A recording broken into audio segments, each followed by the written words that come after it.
So this brand is so comparable to the Clorox ones. I do put them in the little Clorox setup here, but they work literally just as good.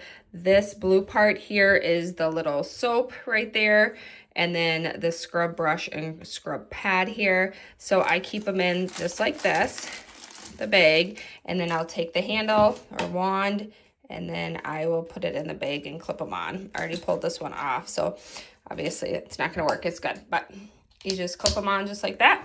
Here is the dirty toilet, and then easily scrub away and get all that grit and grime off. The blue solution soap comes out really good, comes out really easy, lots of it. And you just, and see, this is after your teenager says, oh, I already cleaned the toilet. No, you didn't. Clearly you didn't. Because look at all this coming off. And then I'd like to just go around the edges and then just dispose of this and you're done.